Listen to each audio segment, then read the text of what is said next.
There's just not enough football for me to put this guy in the first round.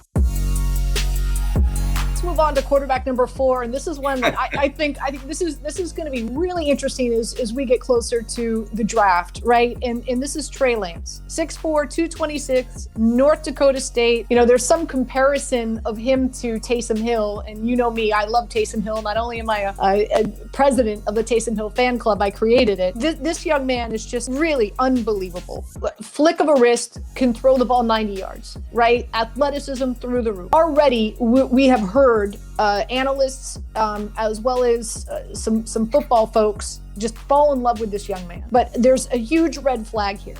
Not just because he went to North Dakota State and the conference that he played in, but the lack of playing time and the lack of experience. To draft this young man in the first round, let alone in the top 5, I will use the word chutzpah, because whatever general manager does that is going to have some big chutzpah. With that being said, break Trey Lance down for us, Steve. Wow. I tell you what, chutzpah, I know that word because I grew up in New York, so I get it. Yeah, this young man is pure potential for me. I mean, I get it. You know, in 2019, look at the stat line, 26 TDs, no interceptions. He rushed for 1,000 yards. I get it. He's big. He's powerful. All right. His run style, though, a lot of design runs that he's not going to be doing in the NFL. There's a guy named Cam Newton that does it.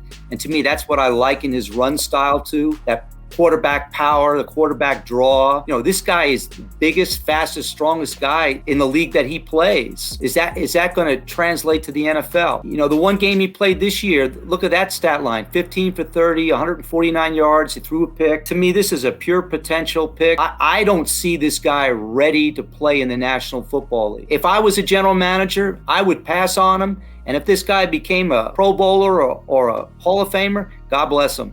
All right. But you know, to use your words, chutzpah, I couldn't pull it because there's not enough. The body of work isn't enough for me. Say he can do that. The offense he plays in is no semblance to an NFL offense. He throws to receivers. One of the tapes I watched, the first 10 passes he threw, there wasn't a defender within 10 yards of the receiver. I mean, you talk about wide open windows. They were picture windows. He threw to the right guy. All right, I give him that.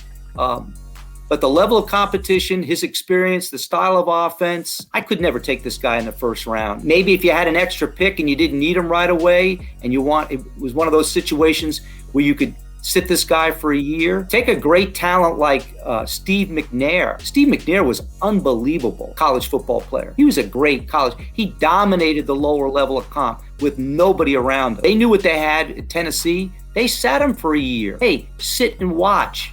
That helped. He even said himself, God rest him, that helped him immensely when he was ready to go. And then he stepped in and he was a heck of a pro player. But this young man, big, strong, athletic, powerful, got a lot of the critical factors that you like. Everything I'm reading about him, they love what kind of kid he is. When he went up there, you know, he took the visit, fell in love with the place. Could have went to a D1 school, but he committed there. He was a man of his word. You love all that. There's just not enough football for me to put this guy in the first round or even the second round. I have him in the third round based on what I watched on tape.